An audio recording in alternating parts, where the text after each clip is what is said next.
name's Kim, and there are a lot of new releases that I have been waiting and wanting to read, but I haven't read yet, and so this is the video where I'm going to do that. There are a few books on my 25 and 2025 that I have managed to get through that have been new releases, but there's still one that is one of my most highly anticipated that I haven't been able to read yet, which is part of the reason. I mean, it's only just come out, so it's not like I've been waiting long. It's part of the reason why I wanted to make this video, and that is The Library at Hellbore by Cassandra Khor. I have read, I think, all of Cassandra Khor's published work.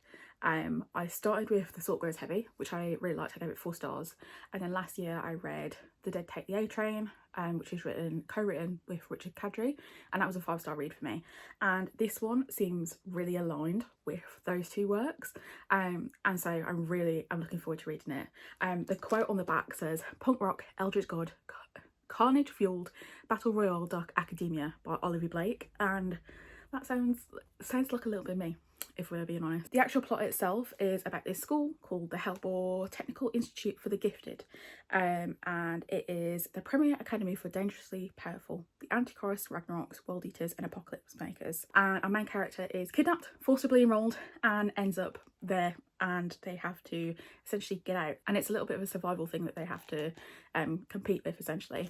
It's fairly short, and I'm just really looking forward to reading it. So that is number 1 prio that I'm trying to get to in this one. There are also another bunch of new releases that have come out that have kind of crept onto my radar, either because I've heard good things or because I really think they sound like I might enjoy them. The first of those is When the Tides Held the Moon by Vanessa Vida Kelly. This is a queer romantasy with a mermaid, and the other main character I think builds the cage. A blacksmith who creates an ironwork tank that the mermaid is held in, and this one is just a really stunning book. It's got loads of like illustrations, and I'm pretty sure the inside as well yes, has illustrations as well. It's pretty chunky, but yeah, I'm looking forward to reading this one. I haven't heard too much about it. I've seen mixed reviews for it, but I had my eye on it when I heard about it, and so I'm looking forward to getting to this one. Then we have 7 Recipes for Revolution by Ryan Rose. This one follows this boy who is a cook, and there is like monstrous creatures.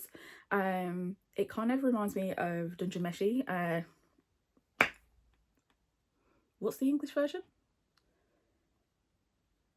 I literally can't remember. It's not that hard, but it's just gone from my head, which I've only watched a few episodes of, but the vibe sounds really interesting, and I've heard pretty good reviews about this one as well, so I'm looking forward to this one. And then the next one I've actually already started, and that is The Raven Scholar by Antonia Hodgson. This one follows, well, let me actually read the blurb, because the actual bit that I have read, I didn't actually read the blurb. I've just heard nothing but good reviews about this one. So yeah, okay, so I won't spoil the bit at the beginning, which is not in the blurb. The Emperor is planning on resigning, and there are these 8 houses, and these 8 houses are competing to essentially win the place of the Emperor in his place. And now that I've read the blurb, I have an idea of what it is that happens, but we start off in this different place where we learn of this character whose family has previously been involved in treason against the Emperor, and then we kind of flip back to what is mentioned in the blurb, where we have our main character Nima, who has to investigate what goes on in this book. So I've got pretty good idea now about what maybe the plot will still be, but I'm not going to spoil any further than that. I think I'm about 15% in. I've been reading it on my ebook version, just because I managed to get it, but yeah, I'm really looking forward to picking this one up. I have heard nothing but good things, and so I'm really looking forward to getting into this one. Those are the 4 that are top of my list. There are definitely a bunch of others that I would like to read as well, but I'm trying not to throw too many books into this video. I think I'm going to see how things go, see whether I manage to get through these, how quickly I manage to get through them, and if I do manage to get through them quickly, I might toss in another one. We'll see. But yeah, that is what I'm planning to read. I'll check back in when I have an update for you. I forgot one. I knew I would, because I was trying to think about what I wanted to include that was on my 25 and 2025. So I was just checking it earlier, and I realised I forgot Immaculate Conception, because it's the only one of the new releases that I have readily available. The others that I also am still interested in that are new releases either haven't come out yet, or I'm lending them to a friend, or I've got them on hold from the library. But I have Immaculate Conception. So all I know about this one is that it's kind of an art student and involves AI. I read Natural Beauty last year and I gave it 4 stars. I liked it, so I'm interested in reading that one so I can see whether I like it. And then I thought I'd give you an update on The Raven Scholar because I'm just under 30% of the way through now. I had a train journey earlier, so I was doing a bit of reading then, and I am really liking it so far. It has like a mix of humour, but like you can tell that the relationships of these characters that do have a past together are like well built. Like the humour that they have is people who have known each other for a while. Like there's a character, our main character Nima, just needs to correct people when they say something that is not factually correct, and this other character Kane is like, go on, say it, I know you want to say it. And it's just like humorous, but the actual world itself is really well built and I'm really intrigued by the world building. So yeah, I am really enjoying it. I'm going to switch to the physical copy I think as well, so I can make sure I get some use out of my physical book. But I thought I'd give you a quick update while I had you. I'm off to do a little bit of shopping, and then I've got to pack my case because when I'm filming this it's still the end of July, so I'm going away for a hen do tomorrow and I'm not finished packing yet, so I need to do that. Hello, new angle. If you knew where you were right now, you're propped up against a boiler. Weird and wacky imaginative ways to prop my phone up against things so I can film. Anyway, it has been a week since I last filmed. Long story short, hen do, yes. Job interview where I got a new job, yes. Car overheating on the motorway, so I had to pull over onto the hard shoulder, ended up burning myself, arriving a couple of hours late to the hen do and having to leave my car an hour and a half away from home, yes. But I'm now 70% of the way through. That's 73% I think of the way through The Raven Scholar. I wasn't gonna update because I was about 30% in the last time I updated you, and then I was like, I'll wait until I'm like maybe halfway, and then I was like reading quite a bit and I was like, well, I'm nearly finished. My goal is to finish it today. I'm not working today or tomorrow, so I'm gonna try and finish it today and then get the ball rolling on reading some other books for these videos. My problem is that I start propping you up, so I'm like, I'm gonna put the washing on whilst I'm filming so I can be productive, and then I get to be distracted talking. So I'm going to attempt to put the washing on. Whether I actually do it is a different thing. Book updates, what can I tell you? It's good. This is the problem, I can only do one thing at once. I'm getting distracted. I know you can't even see me, so you're just getting a shot of the house instead. It is good, I am liking it. It's very long, I think that's my only critique, is that it is a long book, and because so many things are happening in every single day of each day that takes place, it is a little bit like there are so many things going on right now, like what exactly is happening each day. And I don't know if it's because I have been reading it over a little bit of a longer time period because I've been really busy, so I haven't been able to like be kind of just, you know, fully engrossed in it, but that is kind of what's made me struggle a little bit with that. But aside from that, I am enjoying it. I still really enjoying the kind of conversation and the relationships between the characters. That plot twist that I thought was happening in that first section, it's not. There is in fact another plot twist. I've got to the point now where they've revealed kind of what is going on, and it's going to be interesting to see how this book ends, because there is a competition to become an emperor, and we are in a position now where we are creeping closer towards the end of that competition. The stakes have gotten higher because the truth is kind of close to being exposed, and so we are at a point where things are getting a bit risky. I am interested to see how it's going to play out. As I said, I'm going to finish it today, and then yeah, it's sitting at a 4 right now. If something kind of really something happens in that final kind of 30%, it can absolutely be a 5, but it's sitting at a 4 right now. But I think I'm a notorious 4-star giver, especially for like first books in a series, because I'm just like, I'm really liking it enough to want to continue, but like, you know, it's probably going to be a 4. So that's my update. I'm going to put the washing on because I only just shoved one load of stuff in, and then I'm going to read my book. It's finished. It's going to be a 4-star. I do think that the world building was really good. There was further plot twists that definitely switch things up about what's going to happen in the future. I am really interested to see what all these story threads will kind of build up to be. We have a couple of different points of view we'll definitely be following, and kind of following those characters. We have our main character Nima, we have the people that she's around, but there's also kind of some more surprising people who are also working, or at least will be coming to realizations, I think. And I read a good read review that says, you know, there's a redemption arc for a specific character that's set up for book 2, and that absolutely is. I think a large part of that redemption was seen in this book.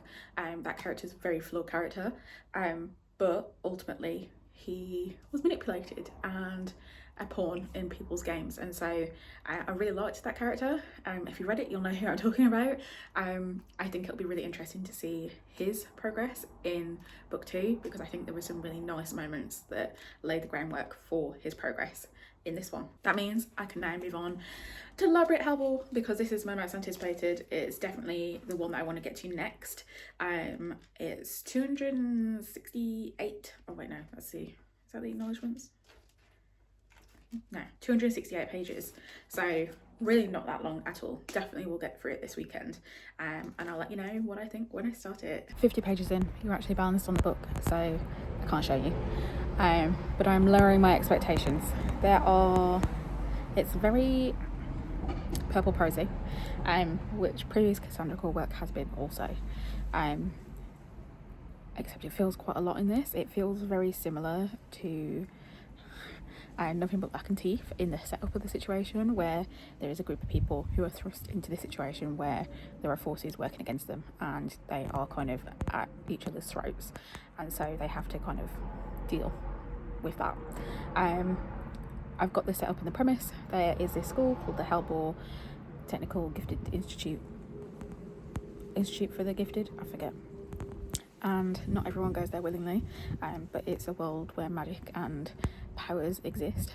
The people who go there are people who are dangerous, essentially, and it is very kind of steeped in mystery. Our main character, Alessa, is someone who had a bit of a rough upbringing.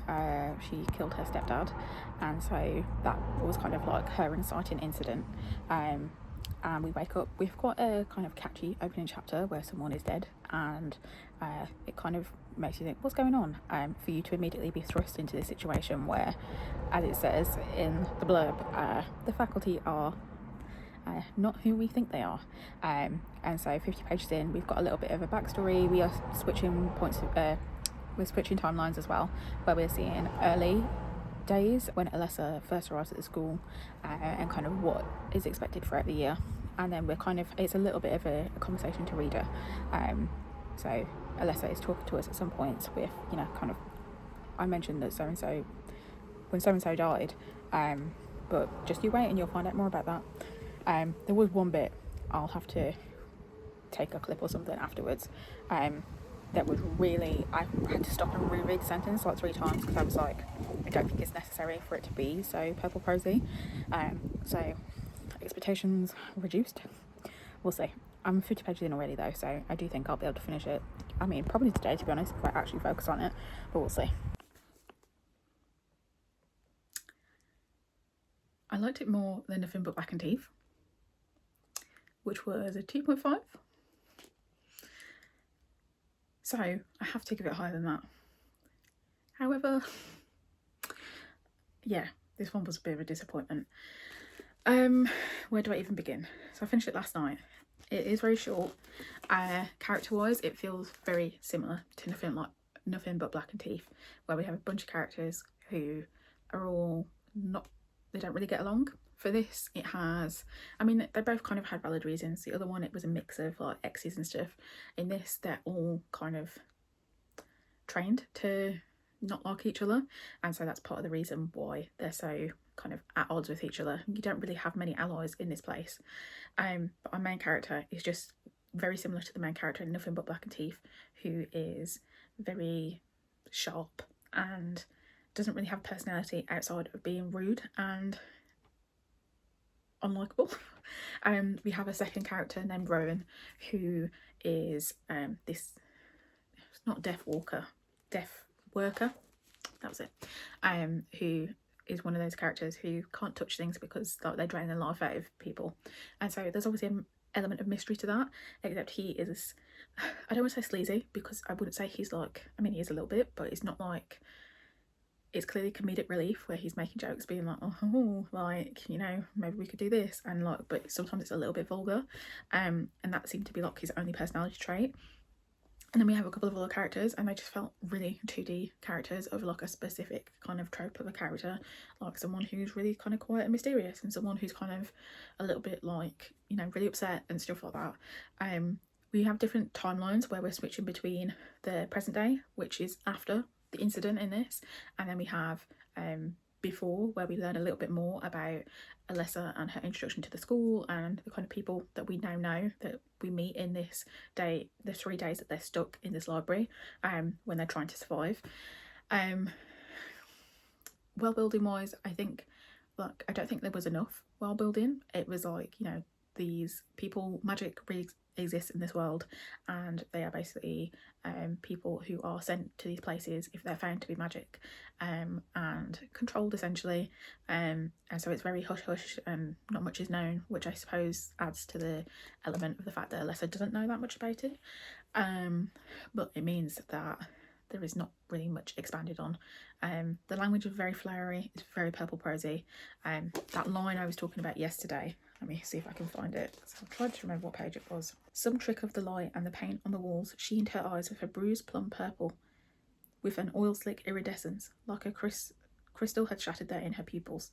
And I read it and it was like, sheened her eyes with a bruised plum purple, with an oil slick iridescence. Like, is there meant to be a comma between those two? I don't know.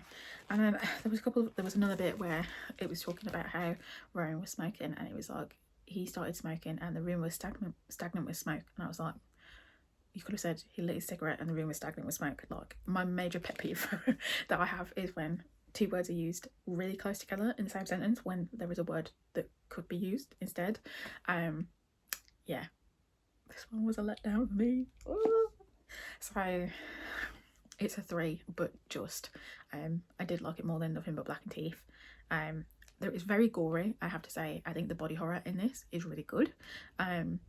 Is definitely like a major step up. It feels, so the plot wise, it feels more aligned with The Dead Take the A Train, which is co-written with Richard Kadrey. It's really interesting because like the writing doesn't feel similar as this, but it also, I've read Richard Kadrey's novella, I think it's novella, The Pale House Devil, and I didn't really enjoy that one, but together I really enjoyed the book that they wrote. And I have enjoyed Cassandra Clare separately, but it's kind of like hit and miss now, because I like The Dead Take the A Train and The Salt Grows Heavy were really good. I liked the John Person's ones I read earlier this year, which are the kind of Lovecraftian books. I thought they were decent reads. They were novellas, they were fine. And then this and Nothing But Black and Teeth are kind of at the bottom. So I'm like 50-50. In theory, this should be something that I really liked. Unfortunately, it wasn't. So yeah. Next on my list, I think, is going to be Immaculate Conception. I was going to start it today. I was going to pick up my car. Well, I did pick up my car today. But to do that, I had to get a train. And so I was going to read on the train. And then me and my mum just wandered around. I was too tired to read on the train, so I didn't. But I'll get to that at some point. And then I have When the Tides Held the Moon, and also 7 Recipes for Revolution. I'm trying to read the titles because there's a lot of words in those titles. So I'll update you when I've read something else. Hello, scanning. So ignore the noise in the background. But I am 30% of the way through Immaculate Conception. And so I thought I'd give you a little bit of an update on my thoughts and feelings so far. It is set in this kind of close future, because one of the characters references 9/11 as losing her dad in 9/11, and so it's not too dissimilar to probably where we are now, just a very technological future. And we have a main character, Enka, who lives on the fringe of these barriers that have been put up, and you have 2 groups of people who are in the enclave, who are inside these barriers, and people who are on the fringe, who are people who are on the outside. And the people who are on the fringe basically lose access to everything that they used to have. So they lose access to, for example, their schools. Enka had to move schools when the barriers were constructed. She lost access to her art stores and stuff like that as well, which means that essentially, you know, a lot of things in society were taken away from her and the other people who live on the fringe. But she manages to get this scholarship to this arts college. Her parents aren't too happy about it because art is something that kind of they have lost the value in, because it's seen as something that is for these people who are a part of the enclave. But she gets this scholarship and she meets this girl called Mathilde, who is this kind of visionary in the art world. She's creating art that is just so emotive and emotional and really gets people interested. And we are doing like switching between back and forth points of view, because in the very first chapter we see that there is news about Mathilde and she's presumed missing, and you're kind of like, what's going on?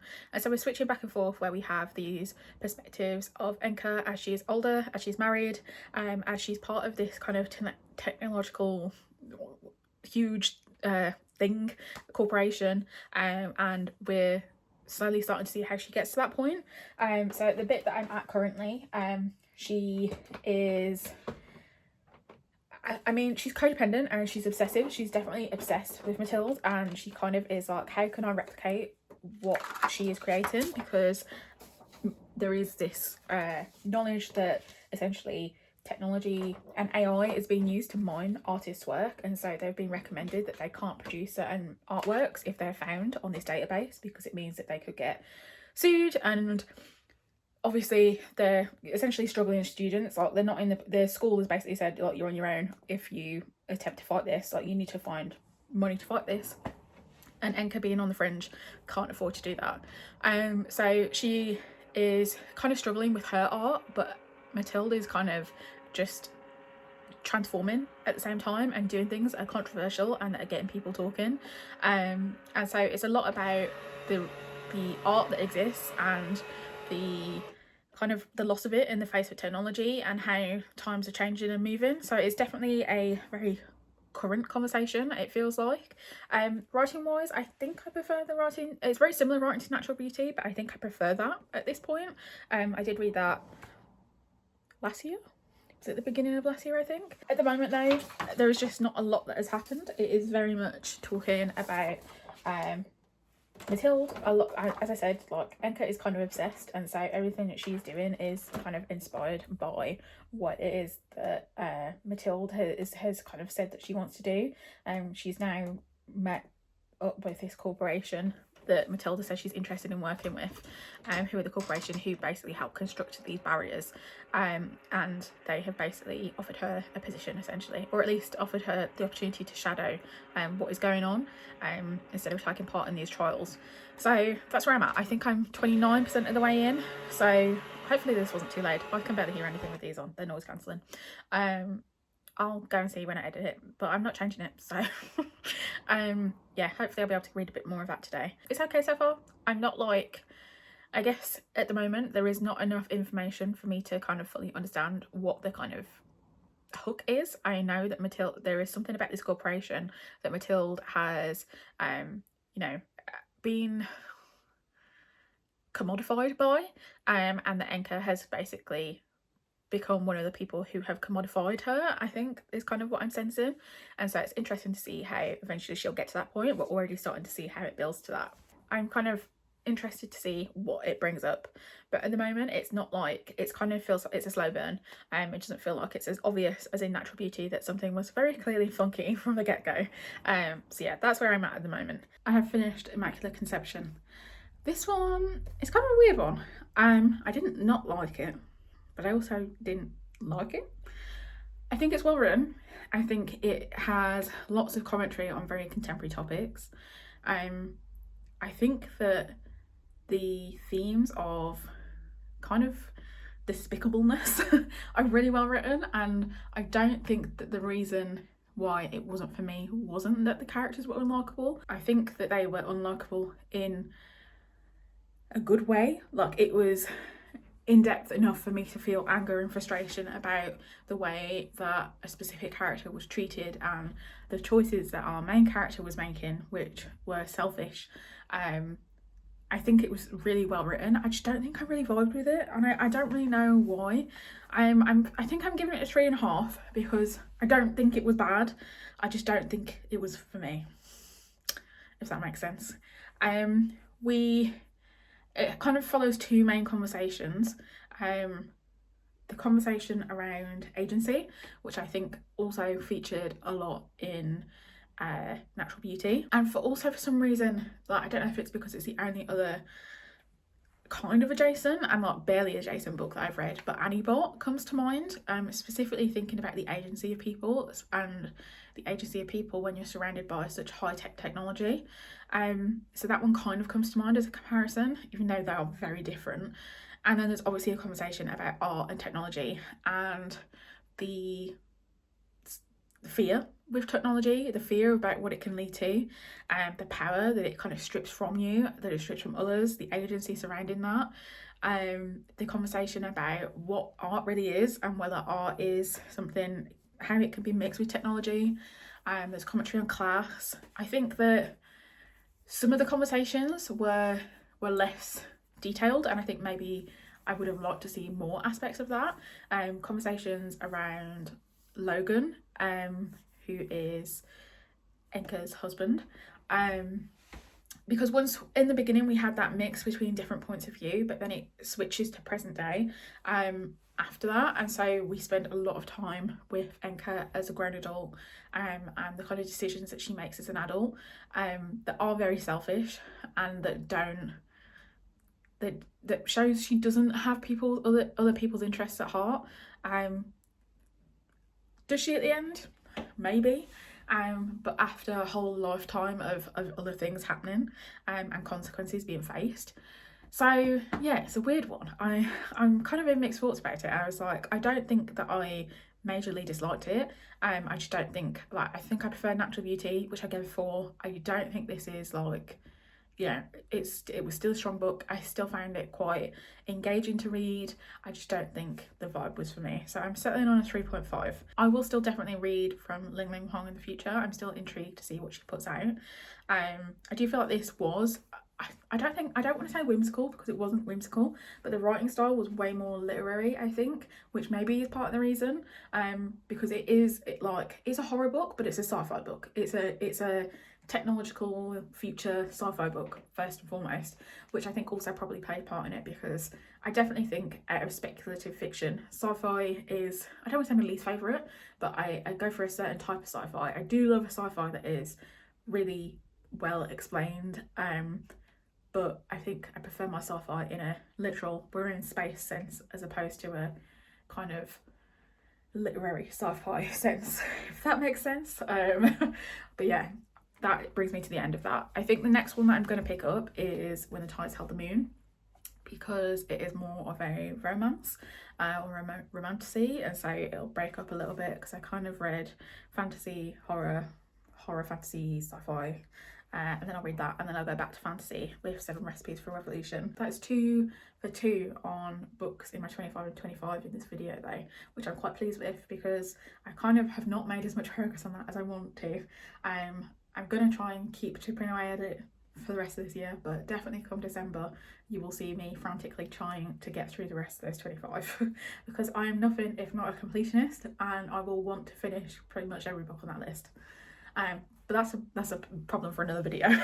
You'll have to forgive any background noise. I've got my window open because it is like 29 degrees today in the UK, which means it's hot and I'm really warm, and as soon as I finish finishing this clip I'm getting into my PJs and I'm starfishing out of my bed. All that to say, I'm currently reading When the Tides Held the Moon. Lovely Monzo card being my little placeholder. I think I'm probably just over halfway now. It follows our main character Benny, who is Puerto Rican and who moved over to New York through kind of hardship. His tia suggested that he go and live his life and move to New York, and he ends up working as a blacksmith and gets tasked to help build this giant cage that needs to have really strong glass and be really made a deal essentially, and there's a lot of mystery about what exactly is going to be held in this cage. Benny somehow gets wrapped into going along with the people who commissioned it, and it turns out that they actually want to capture a merman, and so we have this merman creature called Rio. At least that's the name that Benny gives the merman, and they end up capturing the merman, and there is obviously kind of craziness happening. Benny ends up losing his job. He ends up going to work alongside this menagerie circus group of people who are from all across the world and who are essentially the acts in the show. There's a really tall guy, there's a really strong guy, all the kind of typical people that you would see in that kind of 1920s menagerie, magical circusy sort of show. And the merman is going to be the big spectacle and make loads of money because their theme park essentially that they kind of work under is failing, and so they need the money, and the main boss of this place, Mr. Morgan, is evil and he thinks that it will get him the money. Benny ends up building a relationship with this merman, and I'm at the point now where they are really feeling quite close to one another. Benny is doing his bit to try and make Rio feel comfortable and give him what little happiness he can get, considering that he's trapped in a giant tank, and that we get tiny little bits from Rio as we go through about his thoughts and feelings and kind of comparing Benny to different things. My highlight about this so far is the illustrations, because there are loads of different illustrations.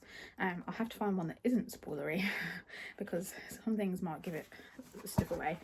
So this is a picture of all the people who work at the menagerie. So we have Benny, who is just there, and we have the super strong guy, the super tall guy, these two who are twins, and then, you know, everyone else.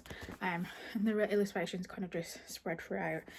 So here is the bit that Benny sees when he first goes into the theatre, where he sees all their posters, and kind of just looks at the different sort of people that they are before he actually meets them in person. I think the writing's okay. It's not my favourite. It does feel like the dialogue sometimes feels a little bit stiff, because it feels like every character has to say something to emphasise that they're in a scene, and so in that sense I'm not the biggest fan of all of it, but otherwise it's fine.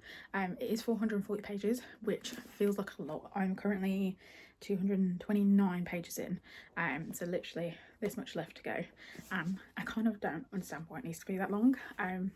It feels not a lot has happened. A lot of this has been Benny and Rio building a relationship, and so it kind of feels like, you know, we know what the end goal is. We know that Benny is not wanting to support the fact that Rio is trapped in this tank, and that really this menagerie is not the place to be, like, for Rio, for Benny, for any of the people who work for Mr. Morgan, and so he's going to do something about it. You know that that's what the end goal is. So let's get there. It's super busy for me at the moment. I am working clearing at university tomorrow. I'm going to try and finish this tonight so that I don't abandon it for like 3 days, because no doubt after my 11-hour shift tomorrow I will be very tired and not up to reading probably for the next few days. So I want to try and finish it tonight, and I'll let you know my thoughts when I finish. I was going to try and update this morning before I started my clearing shift, but I forgot because it was busy. I just worked an 11-hour day, but I'm here to tell you I did finish my book last night. It's going to be a 3.5. I think I enjoyed the last kind of third a lot more. We had that found family element. There was kind of a real kind of climax as they were building towards that, and everyone was working together to get this sticky situation resolved. I think there was a few kind of cliches throughout, but ultimately it was a fairly good read.